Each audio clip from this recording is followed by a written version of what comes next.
Hello friends, good evening. आज हम class 10th की दूसरी क्लास लेने जा रहे हैं जिसमें हम बेसिक कॉन्सेप्ट पर बात करने जा रहे हैं। यानी जो हमारा पहला चैप्टर है जिसका नाम है वास्तविक संख्याएं, यानी रियल नंबर, जो हमारा चैप्टर है उसमें हम आज कुछ इम्पोर्टेंस बात करने जा रहे हैं। ठीक है, सबसे पहला टॉपिक जो हम कर रहे हैं वो है अंकगणित की आधारभूत प्रमेय, यानी फंडामेंटल थ्योरम ऑफ अर्थमेटिक। इसको समझते हैं कि ये कहता क्या है। ठीक है, ये कहती क्या है ये प्रमेय? ये कह रही है प्रत्येक भाज्य संख्या को अभाज्य संख्याओं के एक गुणनखल के रूप में व्यक्त किया जा सकता है तथा यह गुणनखंड अभाज्य गुणनखंडों के आने वाले क्रम के बिना अद्वितीय होता है। ये कह रहा है कि मेरे पास कोई भाज्य, भाज्य का मतलब होता है कंपोजिट नंबर, यानी जो एक तो होता है अभाज्य। अभाज्य का मतलब क्या हो गया? जो केवल खुद से और वन से डिवाइड होता है। भाज्य जो उससे भी डिवाइड होता है। जैसे 6 एक भाज्य संख्या है। 6 एक भाज्य संख्या क्यों है? क्योंकि ये 1 से भी डिवाइड हो जाता है, 2 से भी, 3 से भी और 6 से भी। ठीक है, और जैसे एक नंबर है 5, ये एक कैसा नंबर है? अभाज्य। ये 5 कैसा नंबर है? अभाज्य। क्यों? क्योंकि ये 1 और 5 के अलावा और किसी से भाग नहीं होता। ठीक है, केवल इन्हीं से डिवाइड होता है। यहाँ तक बात समझ में आ गई। अब जो हमारी फंडामेंटल थ्योरम ऑफ अर्थमेटिक है, ये कह रही है कि मैं किसी भी भाज्य नंबर को, जैसे मैंने कोई भी एक भाज्य नंबर लिया जो 2 से ज़्यादा नंबरों से डिवाइड होता है। ठीक है, जैसे मैंने एक नंबर ले लिया 12। अब ये कह रहा है कि इसको अभाज्य संख्याओं के गुणनफल के रूप में हम लिख सकते हैं। कैसे? देखो, सिंपल। अब हम सीखेंगे एलसीएम लेना, तो हमने सीखे हैं, फिर भी हम दोबारा सीख लेते हैं। एलसीएम लीजिए, 2 से डिवाइड कीजिए, ये आ जाएगा 6। फिर 2 से कीजिए, ये आ जाएगा 3। फिर 3 1 जा 3। ठीक है, यानी 12 को मैंने कैसे लिख दिया? 2 इंटू 3। ठीक है, यानी आप ये देख पा रहे हैं कि जितने भी यहाँ पर ये नंबर हैं, 2 है, ये 2 है, ये 3 है, ये सारे ही कैसे नंबर हैं? प्राइम नंबर हैं। ये जितने भी, प्राइम का मतलब क्या है? कैसे नंबर हैं? सारे अभाज्य संख्याएं हैं। कैसी संख्याएं हैं? अभाज्य। अभाज्य को क्या बोलते हैं? Prime number. ये जितने भी नंबर हैं ये कैसे नंबर हैं? Prime number. तो ये थ्योरम यही कहती है कि हम किसी भी भाज्य संख्या को अभाज्य संख्याओं के गुणनफल के रूप में, देखो मैंने 12 क्या है? एक भाज्य संख्या है। इसको अभाज्य संख्याओं के गुणनफल, यानी हमने इनको गुणा के फॉर्म में, मल्टीप्लाई के फॉर्म में लिख दे रखा है। और इनका ऑर्डर क्या है? ऑर्डर क्रम के बिना अद्वितीय होता है ना। क्रम आगे पीछे भी कर सकते हैं। जैसे ये 12 है ना, इसको मैं 3 इंटू 2 भी लिख सकता हूँ। बात तब भी एक ही है। 3 2 जा 6, 6 2 जा 12, 2 2 जा 4, 4 3 जा 12। ठीक है, यानी जो फंडामेंटल थ्योरम है, यानी जो अंकगणित की आधारभूत प्रमेय क्या कहती है? हम किसी भी भाज्य या किसी भी भाज्य संख्या को हम क्या कर सकते हैं? अभाज्य नंबरों के गुणनफल के रूप में लिख सकते हैं। ये है हमारा अंकगणित की आधारभूत प्रमेय। अद्वितीय का मतलब यूनिक। ठीक है, ये क्या है? यूनिक होगा, इसके अलावा और नहीं लिख सकते। ठीक है, तो यूनिक है, आने वाले क्रम के बिना अद्वितीय होता है। ठीक है, जैसे हम और देख सकते हैं, माना 16 एक नंबर है, तो 16 के अगर हम गुणनखंड करें तो 2 8 जा 16, 2 4 जा 8, 2 2 जा 4 और 2 1 जा 2। यानी 16 को कैसे लिख दिया हमने?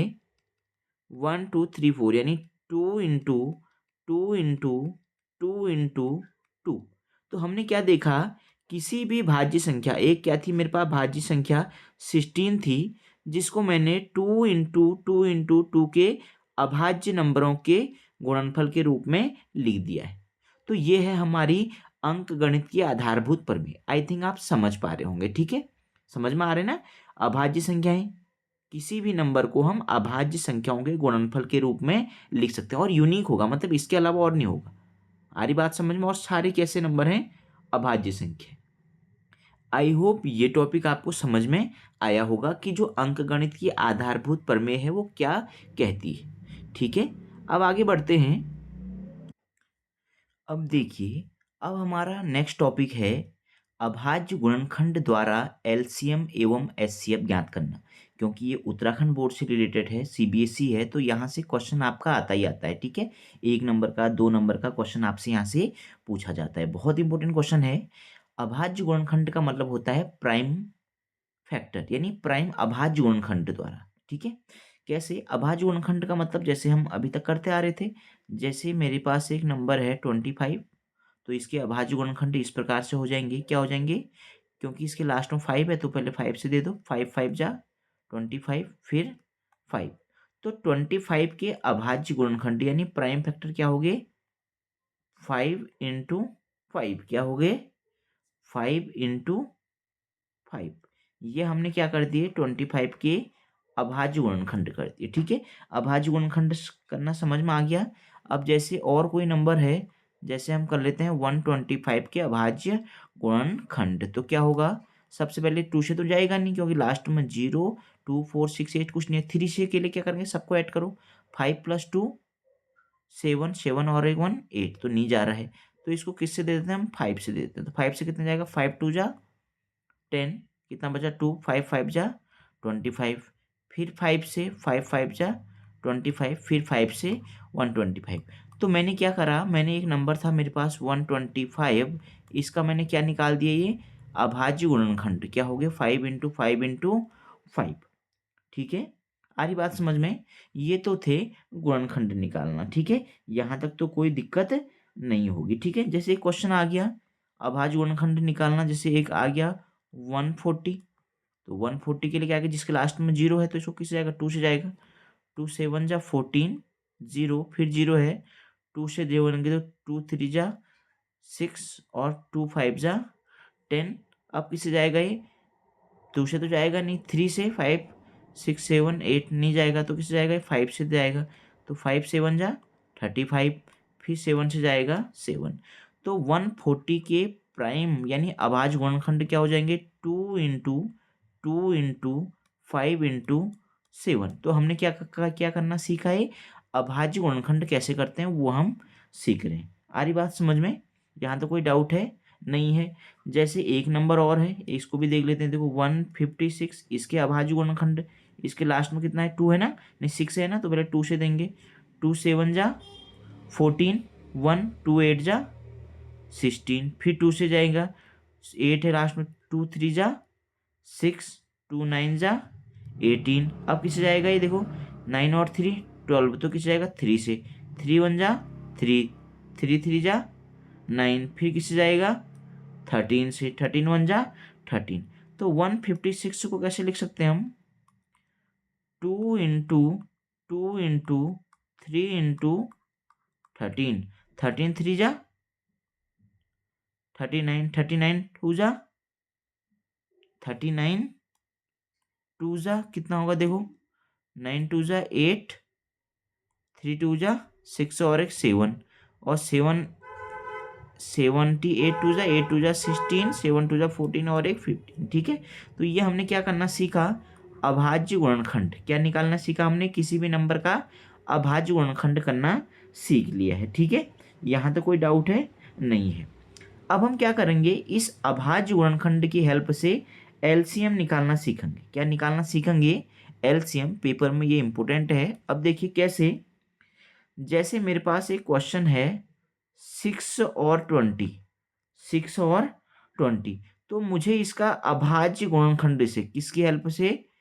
अभाज्य गुणनखंड, अभाज्य गुणनखंड की हेल्प से क्या निकालना है? अभाज्य गुणनखंड की हेल्प से एचसीएफ और एलसीएम क्या निकालना है? इन दो नंबरों का एचसीएफ और एलसीएम। ठीक, अब देखो पहले 6 20 एलसीएम है तो अलग अलग, एलसीएम है तो एक साथ कर लेते हैं। देखो 6 और 20 एक साथ, तो 2 से डिवाइड कीजिए तो कितना आ गया? 2 3 जा 6 और 2 10 जा 20, फिर 2 से जाएगा, जिस यही है यहीं पर, तो 2 5 जा 10। अब किससे जाएगा? 3 से। 3 1 जा 3, 5 ऐसे ही रहेगा। फिर अगला किससे जाएगा? 5 से 1। तो इसका जो एलसीएम हो जाएगा, एलसीएम क्या हो जाएगा? 2 × 2 × 3 × 5। समझ में आ रही बात? यहाँ तक कोई दिक्कत है? नहीं है ना? चलिए, यहाँ तक कोई दिक्कत नहीं है। ठीक है, अब देखो तो ये कितना आ गया, ध्यान से देखेंगे। 5 3 कितना होता है? 5 3 15, 5 3 2 2 4 एंड 5 3 15, 15 4 60। तो ये हमारा क्या आ गया? एलसीएम आ गया। क्या आ गया? एलसीएम आ गया। बहुत बेसिक तरीके से समझा रहा हूँ, फिर नेक्स्ट क्लास में हम इसका दूसरा मेथड भी सीखेंगे। ठीक है, अब इसी का एचसीएफ निकालना है। क्या निकालना है हमको? एचसीएफ। तो एचसीएफ के लिए हम क्या करते हैं, दोनों का अलग अलग कर देते हैं। देखो 6 का अलग कीजिए, अभाज्य गुणनखंड 20 का अलग। तो देखो 6 का करेंगे 2 3 6, फिर 3 से 3 1 3। अब ऐसे 2 का कीजिए, 2 10 20, फिर 2 2 5 10, फिर 5 से 5 1 5। अब मैं क्या करूंगा, ध्यान से देखेंगे, 6 के जो फैक्टर हैं उसको एक साथ लिख दूंगा 2 × 3, और 20 के जो फैक्टर हैं उसको एक साथ लिख दूंगा 2 × 2 × 5। ठीक है, इतनी बात समझ में आ गई? चलिए, बहुत बढ़िया है। अब देखो, एलसीएम का मतलब होता है लीस्ट कॉमन फैक्टर। ठीक है, समझ में आ रही बात? और एचसीएफ का मतलब होता है highest common factor. Highest common factor multiple. LCM हो गया लीस्ट कॉमन मल्टीपल, एचसीएफ होगा हाईएस्ट कॉमन फैक्टर। अब इसमें क्या होगा, एचसीएफ निकालने के लिए हम देखते हैं कि इन दोनों में कौन सा कॉमन है। कौन सा क्या है? कॉमन है। ठीक है, तो देखो एक तो ये 2 कॉमन आ रहा है दोनों में। देखो एक कौन कॉमन आ रहा है? 2। ठीक, तो जो कॉमन आ रहा है, और तो कोई कॉमन आ नहीं रहा है, तो इन दो कॉमन का क्या आया? 2 ही आया। इसका मतलब एचसीएफ ऑफ किसका? 6 और 20 का कितना आ गया? 2। बहुत ही बेसिक तरीके से समझा रहा हूं अभी, हायर में हम नहीं जा रहे हैं अभी। ठीक है, इतनी बात समझ में आ गई? यहाँ तो कोई डाउट है? नहीं है। ठीक है, अब आप देखिए, एलसीएम में हमने क्या कहा, ध्यान से समझेंगे। इस प्रकार से हमने सॉल्व करने की कोशिश करी, और एचसीएफ के लिए हमने ये करा। ठीक है, आई थिंक आपको समझ में बात आ रही होगी। अब देखिए, यहां से हम एक प्रॉपर्टी और पढ़ते हैं, एक फॉर्मूला हम देखेंगे। अगर हमारे पास कोई भी दो नंबर हैं, मेरे पास माना कोई भी 2 नंबर हैं, एक नंबर है ए और दूसरा नंबर है बी। ठीक है, तो इन दोनों में एक रिलेशन होता है। इन दोनों में क्या होता है? एक रिलेशन होता है। कोई भी एलसीएम और एचसीएफ क्या होता है? हमेशा धनात्मक का ही निकलता है। ठीक है, पॉजिटिव नंबर के लिए हम कर रहे हैं।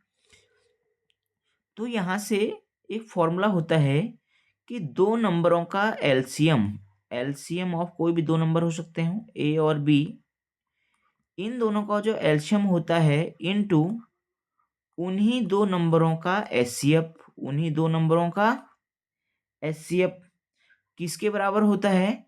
उन दो नंबरों का मल्टीप्लाई के बराबर होता है। ये बहुत इंपॉर्टेंट है। मैंने क्या कहा आपसे? दो नंबरों का एलसीएम वो और उनका एचसीएफ का गुणा किसके बराबर होता है? उन दो नंबरों के बराबर होता है। आ रही बात समझ में? यहां तक कोई डाउट है? नहीं है। ठीक है, अब देखो, ध्यान से समझेंगे। हमारे पास दो नंबर हैं, जैसे अब देखो, एक क्वेश्चन हम देख लेते हैं। एक है 96, एक है 96 और है 404। ठीक है, ये दो नंबर हैं।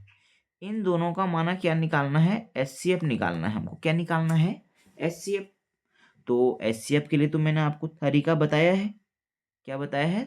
तरीका देखो, पहले 96 का अलग कर लीजिए आसान भाषा में समझने के लिए। तो क्या होगा, 2 से करिए, 2 4 8, 2 8 16, फिर 2 से, 2 2 4, 2 4 8, फिर 2 से, 2 2 2 1 2, 2 2 4, फिर 2 से, 2 6 12, फिर 2 से, 2 3 6, फिर 3 से। तो 96 का क्या आया? देखो ध्यान से देखो, 96 का आया 2 × 1 2 3 4 5 × 3। इसी प्रकार 404 का भी कर लेते हैं हम। तो कितना आएगा, 2 से डिवाइड कीजिए पहले, 2 2 जा 4, 0 2 2 जा 4, फिर 2 से, 2 1 जा 2। अब देखो जो हमारा 101 है ये कैसा है, एक प्राइम नंबर है, इसके अलावा और किससे डिवाइड नहीं होता है, तो ये डायरेक्ट किससे चले जाएगा, 101 से, 101 1 जा 101। तो 404 का क्या आया, 2 इंटू 2 इंटू 101, और इसका कितना आया, अब देखो इसको मैं कितनी कितनी बार है, 1 2 3 4 5 बार है, तो इसको मैं क्या लिख सकता हूँ, 2 की पावर 5 इंटू 3, और यहाँ क्या है, 2 की पावर 2, 2 बार है ना 2, तो 2 की पावर 2 इंटू 101। तो अब मुझे इसका एलसीएम निकालना है, क्या निकालना है, एचसीएफ, क्या निकालना है हमको इसका, एचसीएफ। तो एचसीएफ निकालने के लिए हम क्या करते हैं, हम देखेंगे कि दोनों में कौन कौन कॉमन है। देखो एक 2 यहाँ है, एक 2 यहाँ है, तो कितना आ गया, एक 2 इंटू एक 2 यहाँ और भी है, एक 2 यहाँ और भी है, तो कितना आ गया, 2 2 जा 4।